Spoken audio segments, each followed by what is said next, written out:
ویسے سب سے زیادہ محبت تو اللہ تعالیٰ سے ہونی چاہیے، اشد حب للہ، جس کو قرآن نے بیان کرتے ہوئے کہا کہ اللہ سے شدید محبت ہو۔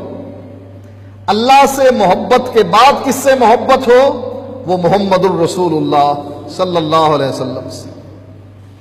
اسی لیے آپ فرماتے ہیں لا یؤمن احدکم حتی اکون احب الیہ من والدہ وولدہ والناس اجمعین، تم مومن ہو ہی نہیں سکتے جب تک تم ساری دنیا میں جتنی مخلوق ہے اللہ تعالیٰ کی، چاہے وہ والدین ہیں، اولاد ہے، برادری ہے، رشتہ دار ہیں، جب تک سارے لوگوں میں سب سے زیادہ محبوب میں نہ بن جاؤں اس وقت تک تم ایمان والے نہیں ہو سکتے۔ اور محبت کی دلیل کیا ہوتی ہے؟ محبوب کی اداؤں پر مرنا، محبوب کے اشارے پر عمل کرنا، جیسے اللہ کے نبی کے صحابہ تھے۔ نبی اکرم صلی اللہ علیہ وآلہ وسلم مجلس میں موجود ہوتے، لوگوں کی نگاہیں جھکی رہتی، کسی میں اتنی جرت نہیں ہوتی تھی، اتنی طاقت نہیں ہوتی تھی کہ نبی کی آنکھوں میں آنکھیں ڈال کر بات کریں۔ یہ مقام اگر ملا ہے تو صدیق اکبر اور عمر فاروق کو ملا ہے۔ اللہ کے نبی ان کی طرف دیکھ کر مسکراتے اور وہ اللہ کے نبی کی طرف دیکھ کر مسکراتے۔ سینئر تھے نا، اللہ کے نبی کے ساتھ گھل مل گئے تھے، دوئی والی بات ہی نہیں تھی۔ اے اللہ کے نبی مال آپ کا، اے اللہ کے نبی جان آپ کی، جہاں کہیں گے خرچ کر ڈالیں۔ اسی لیے اللہ کے نبی نے فرمایا ابو بکر کے مال نے جتنا مجھ کو نفع پہنچایا کسی کے مال نے نفع نہیں پہنچایا۔ لوگوں کے احسان کا بدلہ میں نے دے دیا، دنیا میں ہی چکا دیا، لیکن ابو بکر کے احسان کا بدلہ قیامت کے دن اللہ چکائے گا، میں نہیں چکا سکتا۔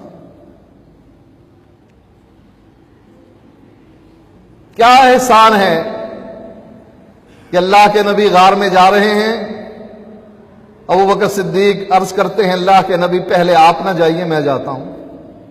کیوں؟ وہاں کوئی خزانہ چھپا تھا جو جا کر لینا تھا؟ نہیں، کوئی موذی چیز غار کے اندر موجود نہ ہو، کوئی زہریلی چیز موجود نہ ہو، میں اس کا سامنا پہلے کروں گا، اس کا بندوبست کروں گا تو آپ آئیں گے۔ جا کر سوراخوں کو بند کرتے ہیں، کپڑا پھاڑتے ہیں دامن سے، سوراخ بند ہوتے ہیں، کپڑا ختم ہو جاتا ہے، سوراخ دو باقی رہتے ہیں، اپنی ایڑیا رکھ لیتے ہیں اور اللہ کے نبی سے کہتے ہیں تشریف لائیے۔ اللہ کے نبی تشریف لاتے ہیں، ابو بکر صدیق کی گودی میں سر رکھ کر سو جاتے ہیں۔ یہ ہے اصل محبت۔ یہ نہیں کہ باپ بیمار ہے،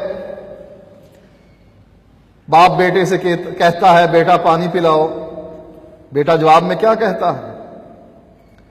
ابا جی آپ کے ہونٹ کتنے پیارے ہیں، بیٹا پانی پلاؤ پیاس لگی ہے۔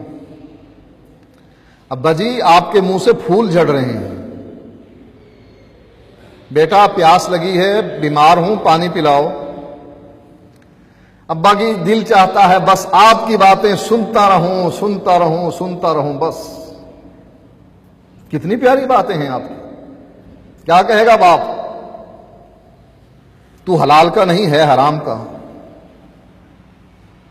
اگر میرا ہوتا میری بات مانتا، تو میری مانتا نہیں، میری تعریفیں کیے جا رہا ہے۔ آج مسلمانوں کا حال کیا ہے؟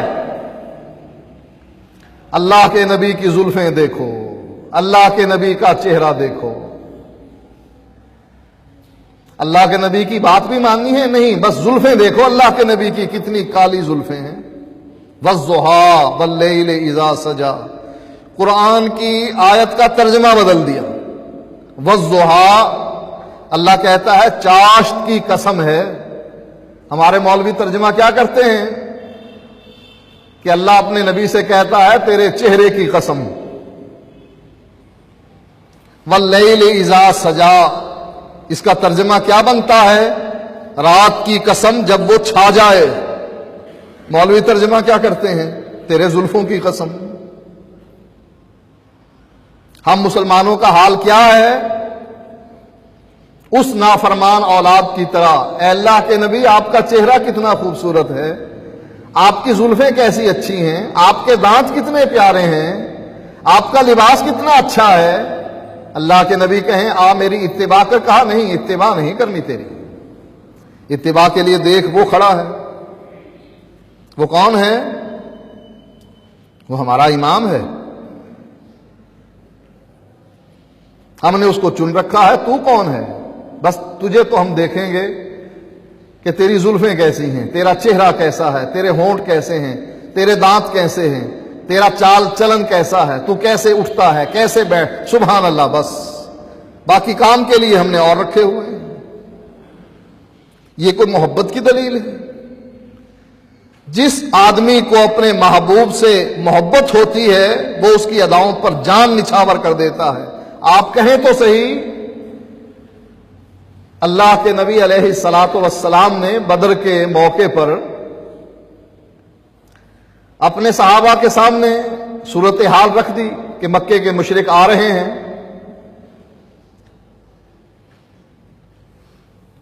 اس کے لیے کوئی انتظام کریں، کیا کرنا چاہیے، رائے دیں.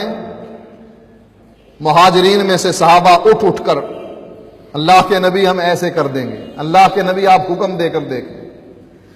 آپ پھر اعلان کرتے ہیں. انصار نے دیکھا کہ اللہ کے نبی ہم سے کچھ پوچھنا چاہتے ہیں. جب بار بار مہاجر صحابی اٹھتا ہے اللہ کے نبی پھر اعلان کر دیتے ہیں، رائے پوچھتے ہیں. تو حضرت سعد تھے غانبل رضی اللہ تعالیٰ عنہ اٹھ کر عرض کرنے لگے اللہ کے نبی آپ اجازت دیں، ہمیں آپ ہمیں حکم دیں. آپ اگر کہیں گے نا یہ سمندر ہے اس میں اپنے گھوڑے ڈال دو، ہم سمندر میں یہ نہیں دیکھیں گے کتنا گہرا ہے، یہ ہماری موت کا سبب بن جائے گا، ہم مر جائیں گے اس سمندر میں ڈوب کر، ہم یہ نہیں دیکھیں گے، بلکہ آپ کے کہنے کی دیر ہے اور ہم اپنے گھوڑے سمندر کے پانی میں ڈال دیں. اللہ کے نبی کا چہرہ کھل اٹھا کہ جن کے ہم مہمان بن کر آئے ہیں، انصاری ہمارے میزبان ہیں، ان کا بھی ارادہ یہی ہے کہ اللہ کے نبی آپ حکم دیں، جو کہیں گے کریں گے. یہ ہے محبت کہ اللہ کے نبی آپ حکم دے کر دیکھیں، جیسے آپ کہیں گے ویسے ہم کریں گے. یہ کوئی محبت نہیں کہ اللہ کے نبی آپ کے ہونٹ مجھے اچھے لگتے ہیں، آپ کی زلفیں اچھی لگتی ہیں، لیکن بات آپ کی نہیں ماننی.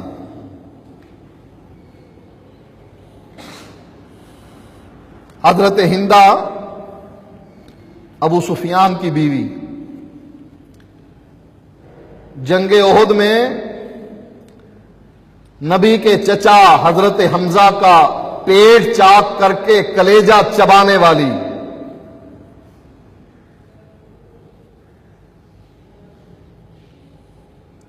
مسلمان ہو گئی فتح مکہ کے موقع پر.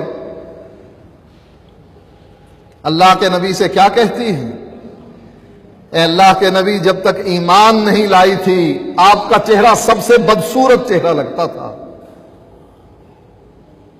لیکن جس دن سے ایمان نصیب ہو گیا ہے مجھے، اللہ تعالیٰ نے مجھے ایمان دے دیا ہے، سب سے خوبصورت چہرہ آپ کا لگتا.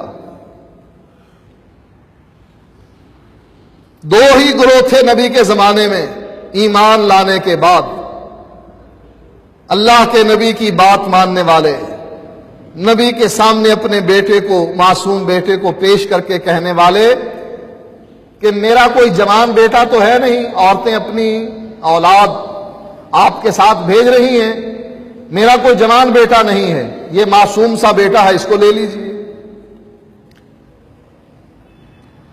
نبی اکرم صلی اللہ علیہ وآلہ وسلم پوچھتے ہیں اس کا ہم کیا کریں گے؟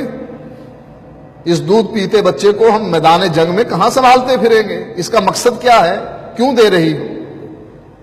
کہا اللہ کے نبی ماؤں نے اپنے بیٹے آپ کے ساتھ روانہ کر دیے، میرا کوئی جوان بیٹا نہیں ہے، یہی معصوم سا بیٹا ہے، اس کو لے جائیے جہاں آپ بیٹھے ہو نا وہیں اس کو لٹکا دیجئے، جو تیر آئے اس کو لگے آپ بچ جائیں۔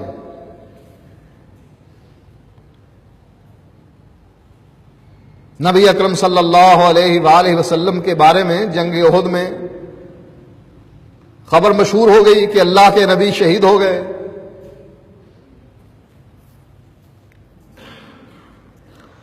عورتیں مدینے سے نکل کھڑی ہوئیں، احد کے میدان کی طرف چل پڑی۔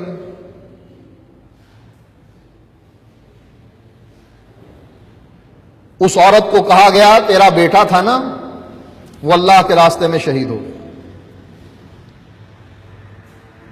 کہتی ہے انا للہ و انا الیہ راجعون، یہ تو ہوا سو ہوا، یہ بتاؤ کہ اللہ کے نبی کا کیا حال ہے؟ کہنے والا کہنے لگا تیرا بھائی بھی شہید ہو گیا ہے۔ کہتی ہے انا للہ و انا الیہ راجعون، یہ تو ہوا سو ہوا، بتاؤ اللہ کے نبی کا کیا حال ہے؟ کہا تیرا شوہر بھی شہید ہو گیا ہے۔ انا للہ پڑھ کے کہتی ہے یہ تو ہوا سو ہوا، اللہ کے نبی کا حال کیا ہے؟ جب بتلایا گیا کہ نہیں اللہ کے نبی خیریت سے ہیں تو کہنے لگی نبی کی موجودگی، نبی کی زندگی، اس کا مجھے اب یقین ہو گیا۔ اب ہر قسم کی مشکلات مجھے اس کی کوئی پرواہ نہیں کہ بیٹا شہید ہوتا ہے، بھائی شہید ہوتا ہے، شوہر شہید ہوتا ہے، اللہ کے نبی تو زندہ ہے نا۔ یہ ہے محبت کہ اللہ کے نبی سے اتنا پیار کہ نہ بیٹے سے، نہ باپ سے، نہ بھائی سے، نہ شوہر سے۔ ہماری محبت بالکل جھوٹی محبت ہے۔